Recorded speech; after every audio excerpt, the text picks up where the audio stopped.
ये माहौल बता रहा है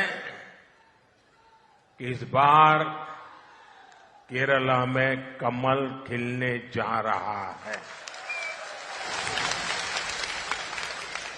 केरला में जनता हमें पिछले चुनावों में डबल डिजिट वोट परसेंट वाली पार्टी बना चुकी है। अब बीजेपी के लिए डबल डिजिट सीट्स की मंजिल बहुत दूर नहीं है। बीजेपी यहां की युवा ऊर्जा को बढ़ावा दे रही है। यहां बीजेपी के उम्मीदवार भाई अनिल के एंटनी आपकी सेवा के जज्बे से भरे हुए हैं। ऐसी ही फ्रेशनेस की केरला की पॉलिटिक्स को जरूरत है। इसलिए अब केरला के लोग भी कह रहे हैं अब की बार 400 पार, अब की बार इत्तमणा नानोरिल अधिगम कर रखी है। केरला में कानून व्यवस्था का हाल भी बहुत बुरा है।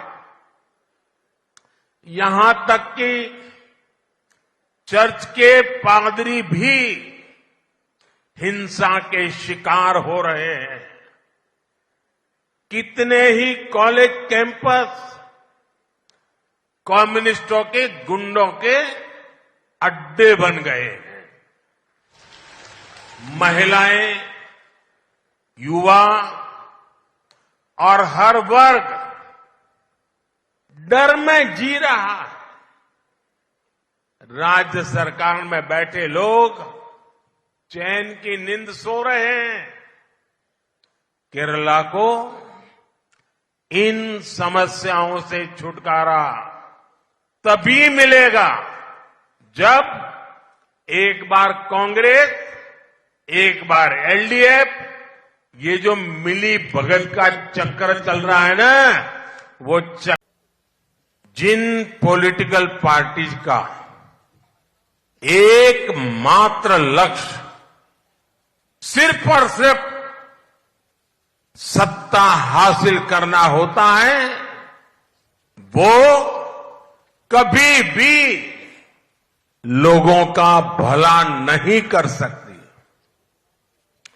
यहां एलडीएफ, यूडीएफ दोनों लड़ने का दिखावा तो कर रहे हैं, लेकिन दिल्ली जाकर एक दूसरे को गले मिल जाते हैं। यहां आपके सामने कांग्रेस वाले लेफ्ट सरकार को फांसीवादी कहते हैं और कम्युनिस्ट पार्टी के लोग कांग्रेस को घोटालेबाज पार्टी कहते हैं। और फिर दिल्ली में ये लोग आपस में मिलकर गठबंधन कर लेते हैं। कांग्रेस और लेफ्ट इन दोनों ने ही केरला को खूब ठगा है। इस खेल को केरला के लोग अब समझ गए हैं। खास करके मेरी माताएं बहनें, मेरे नौजवान, उनके इस खेल को बराबर समझ गए हैं। ഈ കേരളത്തില് അധികാരത്തിൽ വരുന്നതിന് വേണ്ടി മാത്രം പ്രവർത്തിക്കുന്ന രാഷ്ട്രീയ കക്ഷികളാണ്।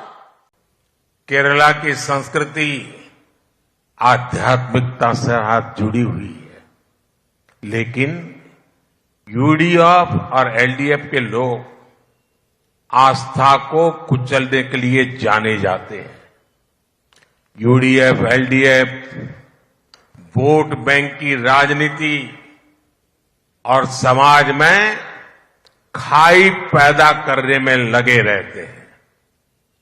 केरला का कल्चर शांति को बढ़ावा देने वाला कल्चर है।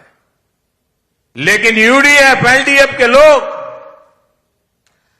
दिन रात राजनीतिक हिंसा में विश्वास करते हैं। केरला के कल्चर में ईमानदारी को सर्वोपरि रखा जाता है, लेकिन यूडीएफ और एलडीएफ के नाम पर घोटालों की पूरी डिक्शनरी है।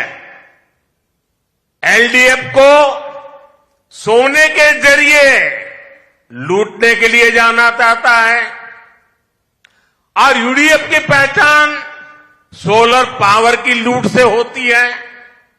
लूट का ये खेल पूरी तरह से बंद करने के लिए मैं आज आपका आशीर्वाद मांगने के लिए आया हूं।